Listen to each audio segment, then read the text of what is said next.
बहुते सियाने बंदे विच ते बेवकूफ बंदे दे विच एक चीज़ मुश्तरका हुंदी है। वो केड़ी चीज़ है? दोवें ही किसी दी नहीं मानते। जिहड़ा बहुता सियाना हुंदा है ना, वो समझदा कि जो अकल इलम मेरे कोल है ना, जो है वा मैं ही हाँ, ए दूजे सारे बेवकूफ ने। ते जिहड़ा बेवकूफ बंदा हुंदा है ना, वो भी इहो ही समझदा कि जो है वा मैं ही हाँ, दूजे सारे ही बेवकूफ ने, दूजे सारे ही जाहल ने। इस बहुते सियाने ते बेवकूफ बंदे दे विच एक चीज़ मुश्तरका पाई जाती। मौलाना रूमी रहमतुल्लाह अलैह फरमांदे ने तुसी एक दलील दे के ते 40 आलमां नूं हरा सकते हो, लेकिन 40 दलीलां दे के ते एक जाहल नूं नहीं हरा सकते। क्योंकि जिहड़ा जाहल है ना, वो इस गल दे उत्ते अड़िया कि जो मैं जानना ना, वो मैं ही जानना, तुहाडे कोल इहदा इलम ही नहीं। मैं ना मानू वाला उहदे विच समझो वायरस है कि मैं ना मानू। अगला भावें सीधी सच्ची गल भी करदा होवे, जाहल ने इत्थे ही आके अड़िया रहना कि मैं ना मानू। आखिरी गल सुना के इजाजत लेना चाहना। अबू हुरैरा रज़ी अल्लाह तआला अन्हु फरमाते हैं कि रमज़ान का महीना सी, नबी मुकरम सल्लल्लाहु अलैहि वसल्लम ने मेरी ड्यूटी लाई कि ज़कात का माल है तो ये कोल सौ हिफाजत कर। फरमाते हैं कि मैं सुता, रात का टाइम होया तो एक चोर आ गया। उन्हें आके ना तो गले दे विचों एक लप भरन की कोशिश की तो मैं फड़ लिया।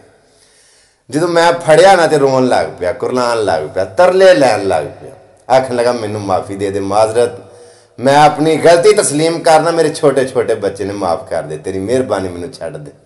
फरमाते ने मैं छड़ छड़िया। वो जो तुर गया ना, तो मैं हजूर सल्लल्लाहु अलैहि वसल्लम को जाके सवेरे माजरा मामला दसिया कि राती हजूर इंज होया। तो नबी पाक फरमान लगे अज राती उन्हें फिर आना। आंदे ने मेरा इस गल के उत्ते यकीन पक्का सी, क्योंकि हजूर कह छड़िया। आंदे ने जाके जो मैं सुता ना अगली राती माल दे कोल, ते फिर चोर वो ही आ गया। आंदे ने आके उन्हें फिर गले नूं हथ पाया ना, तो मैं फिर फड़ लिया। तो मैं आख्या अज मैं तेनों हजूर दे कोल खड़ना ही खड़ना। तो फिर रोन लग पिया, आखन लगा माफ़ी दे छड़। अगों नहीं आउन लगा, मेरे निक्के निक्के बच्चे ने फिर आहोजारी करन लग पिया। फरमांदे ने मैनूं तरस आ गया, तो मैं फिर छड़ छड़िया। मैं सुबह के टाइम आके हजूर नूं सारा माजरा सुनाया कि हजूर राती इंज इंज होया। नबी पाक मुस्करा के आखन लगे अबू हुरैरा अज फिर राती उन्हें आउणा। आंदे ने मेरा सगों यकीन, अगे ही बड़ा पक्का यकीन सी, सगों यकीन पुख्ता। आंदे ने वही काम होया, मैं जाके जो गले दे कोल सुता ना, तो अद्धी रात का टाइम होया तो वह फिर आ गया। आंदे ने जो आके उन्हें अज हथ पाया ना गले में, तो मैं फिर फड़ लिया। तो मैं अज नहीं तेनों छड्डना, अज हजूर दे कोल तेनों खड़ना ही खड़ना, आ तू बाज नहीं आउंदा।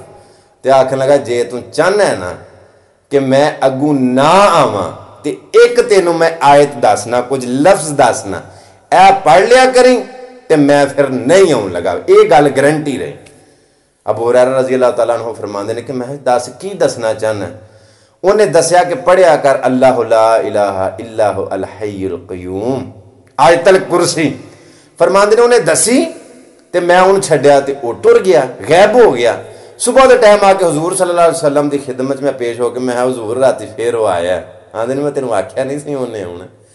आंदे ने हजूर आया, तो मैं उन्होंने आख्या कि मैं तेनों अपने कमली वाले की खिदमत के तेनों जरूर पेश करना है। तो आंदा सी जे तू चाहना ना कि अगू ना आवां, तो यह कलमात पढ़ लिया कर, सौन लग्या अल्लाह की तरफों एक मुहाफिज फरिश्ता मुकर्रर कर दिता जाएगा। तेरा तेरी जान का तेरे माल वास्ते मुहाफिज फरिश्ता मुकर्रर हो जाएगा। तो जो तू यह लफ्ज पढ़ लेगा तो तेन कोई भी चीज़ नुकसान नहीं देन लगी। मेरे हजूर फरमान लगे अबू हुरैरा वो लफ्ज केड़े सन जो उन्हें सुनाए ना, तो नबी पाक सल्लल्लाहु अलैहि वसल्लम मुस्कुरा के आखन लगे अबू हुरैरा है तो शैतान सी, लेकिन गल कम दी दस गया। है शैतान सी, लेकिन बड़े कम की गल दस गया तेनों।